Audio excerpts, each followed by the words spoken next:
अब अगला टॉपिक हम लोगों का होगा चक्रवृद्धि ब्याज। चक्रवृद्धि ब्याज, चक्रवृद्धि ब्याज, इसको इंग्लिश में कहेंगे कंपाउंड इंटरेस्ट। Compound interest.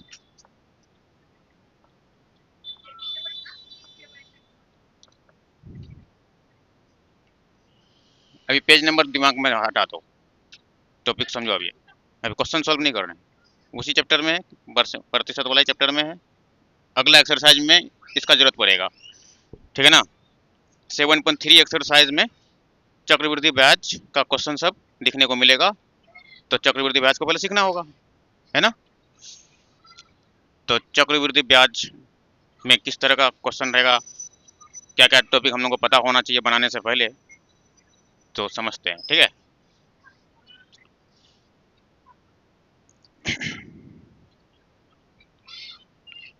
देखो, दो किस्म का ब्याज वसूला जाता है।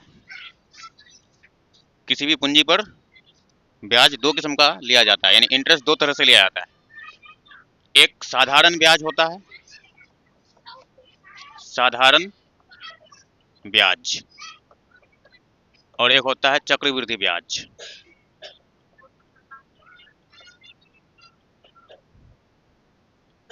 चक्रवृद्धि ब्याज,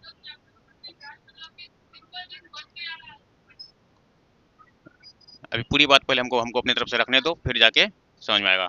तुम लोग अपने तरफ से भी कुछ बीच में कुछ भी नहीं, या एक तुक्का मारना या फिर कुछ भी अपने तरफ से, है ना। पहले मुझे अपनी तरफ से बातों को बता देने दो, फिर तुम लोगों को भी अपना डाउट क्लियर करने का मौका दिया जाएगा, है ना। पूरी तरह से बता देने दो, ठीक है। तो साधारण ब्याज को इंग्लिश में सिंपल इंटरेस्ट बोलते हैं, तो इसको मैं शॉर्ट में एसआई कहूँगा, सिंपल इंटरेस्ट। और इसको मैं कंपाउंड इंटरेस्ट कहता हूँ इंग्लिश में, तो शॉर्ट में क्या कहूँगा, सीआई, ठीक है, सीआई। तो यहाँ पर देखो, एक बात को पहले समझने की कोशिश करते हैं। जैसे हम कहीं से कुछ पूंजी लिए, लोन के तौर पर हमने लिया, यानी उधार, है ना। कहीं से हम पैसा उठाए, तो जो पैसा शुरुआत में, जिस पैसे की लेन देन होती है शुरुआत में, पैसा का लेन देन, चाहे लेना हो या तुम किसी को देते हो, यानी तो तुमसे किसी से लेते हो, तो उस पैसा को हम लोग बोलेंगे मूलधन। तो शॉर्ट में उसको पी लिखते हैं, क्योंकि इंग्लिश में प्रिंसिपल कहा जाता है। तो मूलधन हुआ वो, हमने मान के लो किसी से 100 रुपया ले लिया, 100 रुपया लिया। अब जहाँ से हम लिए 100 रुपया, तो वो तो अपना बिजनेस खोल के बैठा है, तो वो तो ये सब इंटरेस्ट कमाएगा वो, है ना। तो वो दो तरह से इंटरेस्ट हो, या तो सिंपल इंटरेस्ट के हिसाब से सोचेगा, या तो वो चक्रवृद्धि ब्याज के। पहले मैं सिंपल इंटरेस्ट के हिसाब से सोच रहा हूँ कि किस तरह से बात चलती है। तो वो बोलेगा हाँ 100 रुपया ले जाओ, कोई दिक्कत नहीं है। और हम समय, कितने समय के लिए लिए, मान के लो 2 साल के लिए लिए, 2 ईयर्स, 2 साल के लिए हमने लिया। तो वो 2 साल के लिए हमको दिया पैसा, और वो इसमें ना एक पैसा को बढ़ने का एक स्पीड सेट कर देता है कि इतने स्पीड से आपके पास मेरा पैसा बढ़ेगा। अब साल के हिसाब ले लो, तो साल, एक एक साल में इतना इतना करके, इतना परसेंट करके बढ़ेगा। तो एक वो रेट तय कर देगा, दर, पैसा बढ़ने का एक स्पीड, उसको रेट कहते हैं। किस किस किस स्पीड से पैसा जो है आपके पास बढ़ेगा वो, है ना। तो वो कह देगा कि 10% के हिसाब से हर बार मेरा पैसा आपके पास बढ़ेगा। 1 साल रखेगा तो 1 साल में 10% बढ़ेगा, अगले साल रखेगा फिर 10% बढ़ेगा, फिर 10% बढ़ेगा, ठीक है। तो उसी हिसाब से आप हमको सिंपल इंटरेस्ट लौटाइएगा। एक्स्ट्रा पैसा जितना तो बढ़ेगा वो एक्स्ट्रा होगा, और जो हमसे लिए वो वाला भी लौटाना पड़ेगा। तो कुल मिला के फिर हमें अमाउंट लौटाना पड़ेगा, यानी कि हमें बताना है कि हम कितना रुपया देना पड़ेगा। अगर हम दोनों मिला के देते हैं तो कहेंगे कि हमने अमाउंट दे दिया। अगर हम सिर्फ उसका उसका पैसा लौट दो, प्रिंसिपल दिया, लेकिन हमें तो अमाउंट लौटाना होता है। लेकिन उस अमाउंट में एक्स्ट्रा कितना गया वो भी बताना होता है, समझे। तो अभी फिलहाल अमाउंट छोड़ो, पहले एसआई का ही बात करें, यानी एक्स्ट्रा एक्स्ट्रा कितना बढ़ेगा वो पैसा, हमें वो पता करना है। तो हम यहाँ देखेंगे कि 10% करके ले, इसका इसका 10%, है ना। तो सिंपल इंटरेस्ट में क्या होता है कि जो 10% होता है हर बार उसी नंबर का होता है, हर बार उसी नंबर का, नए नए नंबर का 10% नहीं करना होता है। यानी कि हम जब, जैसे में मेरा 1 साल कंप्लीट हो गया, 1 साल कंप्लीट होगा, तो हम हिसाब करेंगे क्या कि 100 का 100 का 10% हमको सोल्व करके रखना पड़ेगा।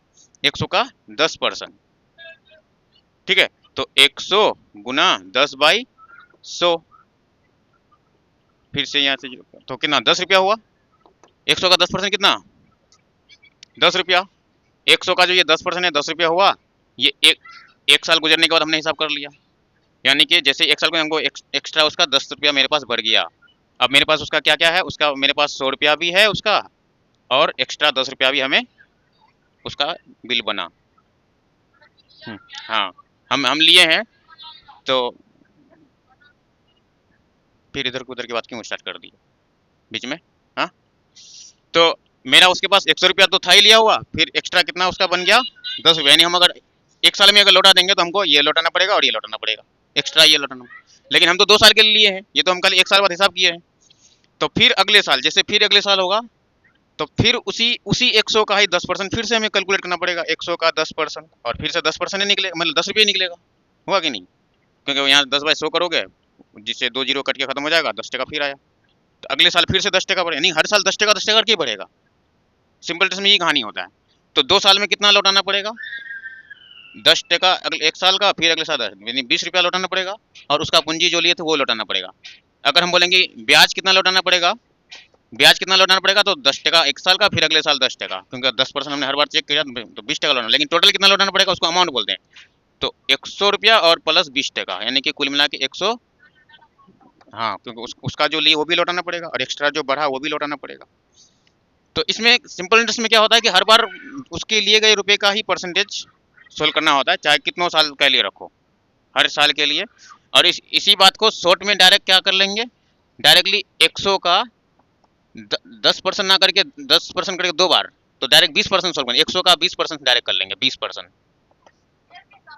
हाँ, जितना साल के लिए लेना है उतना बार, अलग अलग 10% निकालना अच्छा है कि डायरेक्ट 20% भी कर सकते हो। 100 गुना 20%, तो यहाँ पर 20/100 हो जाएगा, और कट जाएगा तो 20 रुपया डायरेक्ट ऐसे हो जाएगा। हम्म।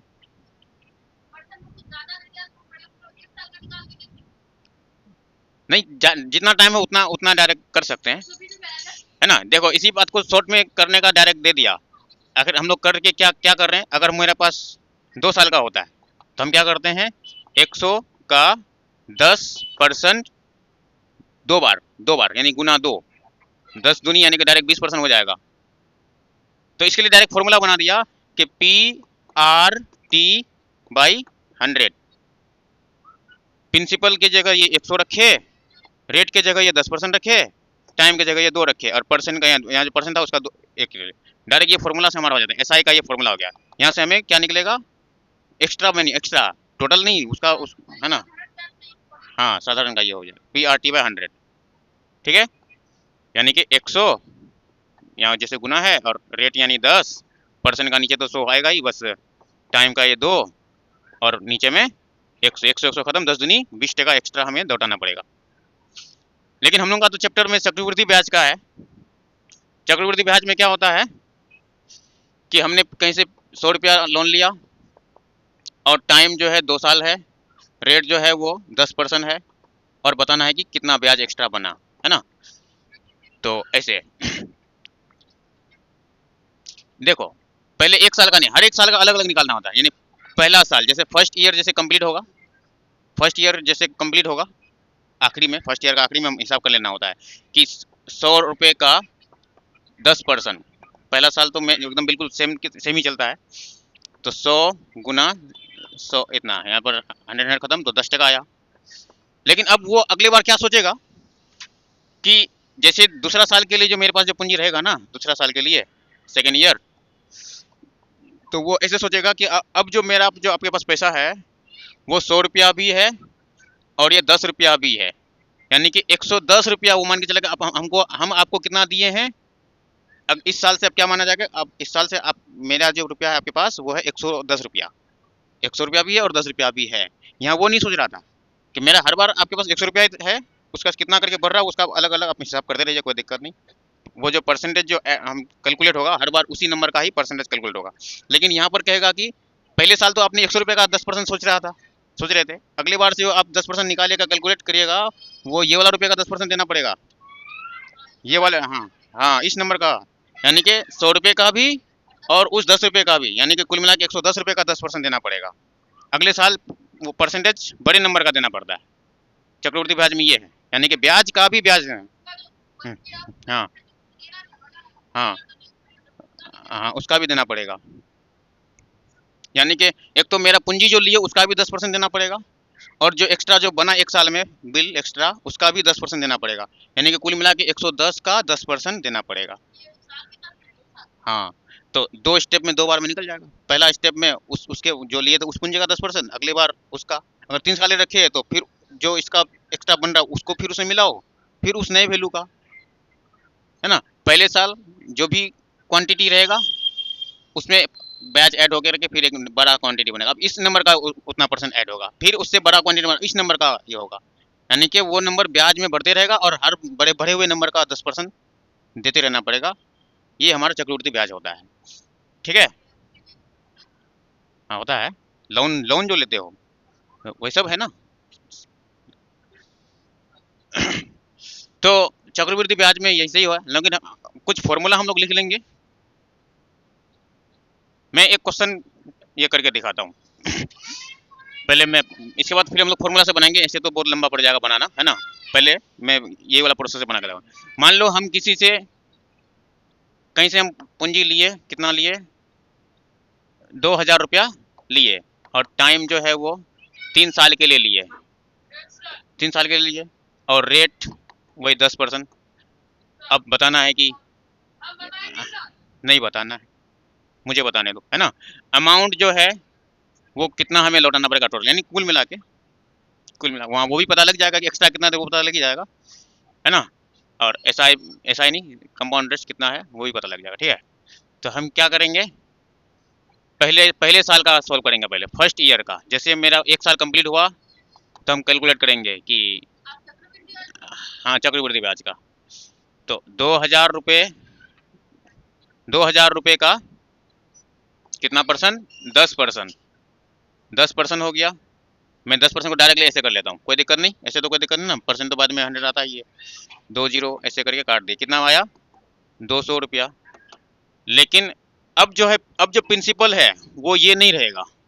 अब वो मान के चलेगा कि दूसरे साल से प्रिंसिपल अब मेरा क्या होगा, 2,000 हम जो लिए थे वो, और प्लस ये 200 भी उसमें शामिल करो, और इसको प्रिंसिपल आप मान के चलो, 2,200 रुपया प्रिंसिपल मान के चलो। अब तो ये दूसरे साल से अब हम ये सोचे कि हम इतना रुपया उठाए हैं, असल में तो उठाए थे वो, लेकिन हम ये उठाए थे, ये मान के चलना है। तो अब सेकेंड ईयर जैसे मेरा कंप्लीट होगा, तो अब हम फिर से जो 10% जोड़ेंगे इस नंबर का, 2,200 का 10%, यानी इसमें उसका प्रिंसिपल भी है और ब्याज शामिल है, दोनों का 10% लिया जा रहा है। तो हाँ, 10% से 2 जीरो खत्म, तो 220 रुपया अभी हो रहा है। अब फिर जो तीसरा साल, लास्ट साल जो हमारा है, अब अभी जो प्रिंसिपल होगा वो ये वाला पिछले साल था, पिछले साल का रुपया में ये वाला मिल जाएगा, उसमें और नहीं मिलाना है हमें हर बार पिछले से पिछले वाले का। यानी कि अभी थोड़ी देर पहले मान के चल रहे थे कि ये रुपया में उसका मेरे पास है, लेकिन 220 अब उसमें और शामिल करो, यानी तीसरा साल में अब ये वाला वैल्यू माना जाएगा कि उठाए हैं आप 2,420 रुपया। यानी कि अब ये तीसरा साल में काम करेगा, तीसरा साल में ये प्रिंसिपल की तरह काम करेगा। हाँ लिया था 2,000, लेकिन मीनिंग वो लेने वाला मीनिंग बदल रहा है। पहले साल बोलेंगे हम इतना लिए थे, दूसरे साल बोलेंगे नहीं उतना नहीं, इतना लिए थे। अब इसका इसका इसका ब्याज देना पड़ेगा। फिर जैसे तीसरा साल बोलेंगे नहीं अब इतना इतना इतना लिया हुआ है इस, हाँ अभी 3 साल में अभी हुआ नहीं, 3 साल अभी तीसरा साल का ब्याज जोड़ना बाकी है। हाँ ये दूसरा दूसरा साल का ब्याज उसमें खाली मिला है अभी, दूसरा साल का ब्याज इतना था पिछला वैल्यू में मिला दिए। अब तीसरा साल के लिए ये वैल्यू काम करेगा, हम तीसरा साल हम, तो तीसरा साल में जो हमें ब्याज निकालना है वो हो जाएगा, है ना, थर्ड ईयर में इस नंबर का अब हमें 10% लेना पड़ेगा। 2420, हाँ 2,420 का 10%, तो परसेंट से 2 जीरो खत्म हुआ, 242 टका इधर आ गया। तो तो तो कितना हो गया, तो कुल मिला के कितना, अभी जस्ट शुरू में ये पूंजी था, जस्ट दो साल जैसे दूसरा वाला साल में ये वाला बिल हुआ था उसका 2420 ₹2420 और फिर एक साल जो तीसरा साल जो हम अपने पास रखे तो एक एक्स्ट्रा इतना ब्याज बन रहा है उसको भी इसमें मिला देना है। तो 2 4 2 6 ₹2662 टोटल उसको लौटाना पड़ेगा अमाउंट। ये सब जो हर फर्स्ट ईयर का जो ये निकाले ये क्या निकाले सीआई निकाले यानी एक्स्ट्रा मनी उसका मेरे पास कितना आया तो ₹200 आया तो 200 उसमें मिला दो। तो दूसरे साल के लिए पूंजी ये माना जाएगा कि उठाए हैं। फिर इस दूसरे साल हम जब रख लिए पूरी तरह से दूसरा साल पूरा यूज कर लिए तो दूसरा साल ठीक है तो दूसरा साल फिर इस नंबर का तब 10% देना पड़ेगा तब रख लिए तो 10% जब देखे तो 220 टका इसको भी वापस उसमें मिला दो। तो तीसरा साल के लिए फिर पूंजी मेरे पास कितना रहेगा जमा तो जो पिछले साल जमा था उसमें भी उसमें उसका 10% फिर शामिल किए यानी कि 2420। अब इसको रख ले तो फिर 10% उसमें ऐड करके तो अपना लौटा करके हाँ हाँ हर बार 10% उसमें बढ़ाते जाना है समझे। इस तरह से हम लोगों को करना है। तो सिंपल इंटरेस्ट में डायरेक्टली अगर 10% है तो डायरेक्ट 10 या 30% सीधे सोल्व कर लेना उसी नंबर का डायरेक्ट पुराने नंबर का 30% डायरेक्ट उठा सकते हो लेकिन चक्रवृद्धि ब्याज में से समझे। लेकिन आसानी के लिए हम लोग को कुछ फॉर्मूला भी निकाल लेना क्योंकि क्लास 8 में शॉर्टकट बहुत काम आता है क्योंकि तरह तरह का एंट्रेंस एग्जाम क्लास 8 वाला में बढ़ता है ना अलीगढ़ जामिया नवोदय तो फॉर्मूला भी उसके लिए पता होना जरूरी है। फॉर्मूला से बनाओगे तो इतना डिटेल में नहीं करना पड़ेगा समझे।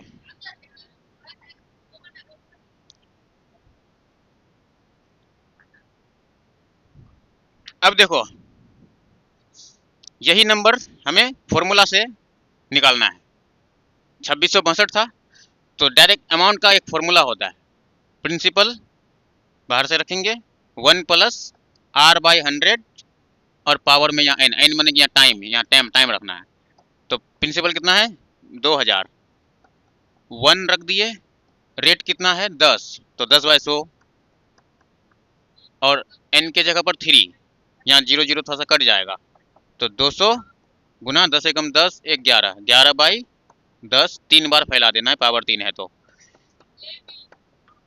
ठीक है 2 0 यहाँ से इसे काट दिए समझे।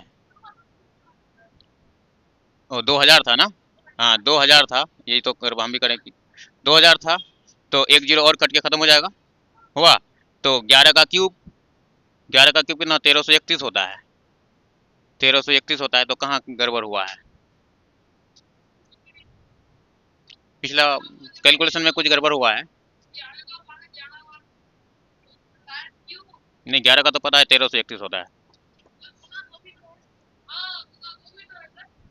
कहाँ गुना 2 ओ हाँ गुना 2 है यहाँ ये चलो 2 गुना 11 तो 1331 उसमें गुना हो जाएगा। तो दो 2 एकम 2 2 दूनी 4